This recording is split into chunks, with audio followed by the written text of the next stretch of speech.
This is some crazy stuff. Check this out. So right here's the pavement that goes into Tescott. It looks like it's every bit of 3-4 feet deep over there. I'm going to turn this around and show you, and I'll zoom in. Yeah, crazy is right. Too much rain in a short amount of time. It became a big problem on Monday in central Kansas, especially right here in Tescott. In response to this, Governor Laura Kelly declaring a state of emergency for Kansas as some spots picked up more than half a foot of rain. Even radar estimates as much as 10 inches. We were watching it on radar, I remember on Monday, and I was thinking, man, this rain is just not stopping. In the town of Tescott, all the rain triggered the flood sirens. Some residents had to evacuate because the water was rising, getting into their homes.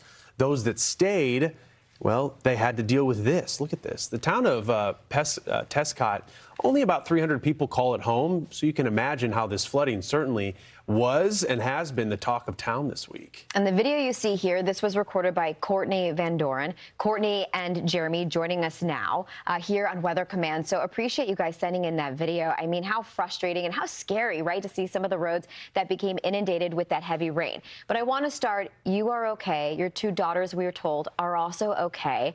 But your property, I mean, talk about that. With the flooding, has the water receded? What were you left with in the wake of all of that? So we had about a foot of water in our garage. The flood water is receding now, although it's raining as we speak. But most of the flood water is receded. We're dealing with some of the damage right now. We were able to elevate some stuff, all the valuable things. We got up out of the worst parts of the water. We restore classic cars. And the ones that have been restored were safe. The ones that need restored a little bit more now because they got water in them. Oh, wow. Was that just kind of I don't want to call it luck, but is it based on how you keep those cars stored? Were the ones that have been restored slightly higher, elevated over the others?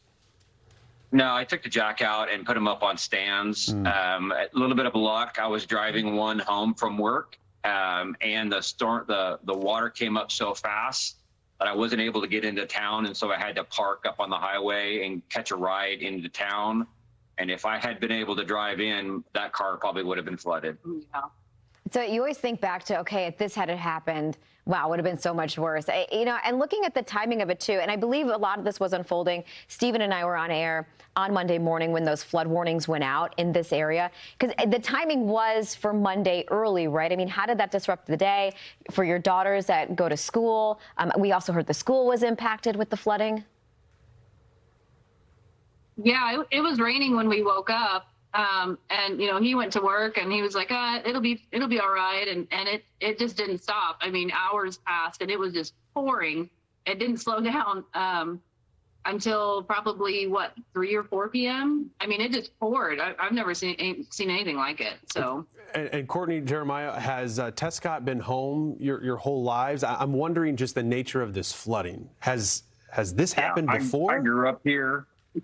I've lived here since I think '83, and I was here during the flooding of '93, which was the high water mark, so to speak.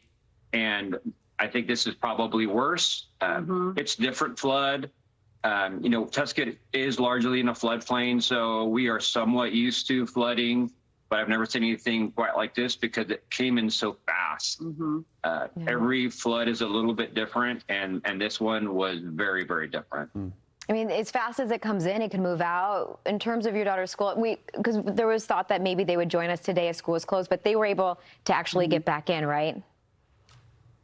Yeah, they got school going again today. They were actually off yesterday or Monday for teacher in service anyway, so thankfully they didn't have to deal with that. But I know the school is dealing with the impact of the flooding right now and the fallout. We are up against a clock, but is it going to take some time before the town can get back to normal? I mean, I know that you guys weren't the only ones affected. This affected the entire town. Yeah, it's currently raining now, and I can see our poor neighbors. They have a bunch of, I think, carpets and rugs hanging out on their line, and now they're just getting soaked again. And a lot of our neighbors had, up to the ceiling, probably 9 feet of water in their basement. our neighbors across the street had water in their house. There's a guy, a couple blocks from us that had 8 inches, I think he said, in his house, like in his living room. So yeah, we were pretty blessed. We didn't have any water in our house, but a lot of folks not so lucky. Yeah. Yeah, that's at the end of it, thankful, yes, everybody's safe, but the damage can be very expensive and it can take time to get all of that dried up and the risk of mold that can ensue after that. But good luck as we get through, another rainy stretch, but should not be nearly as bad as what we had for you guys earlier on Monday. We appreciate you sharing that story. Courtenay and Jeremiah Van Doren, thank you.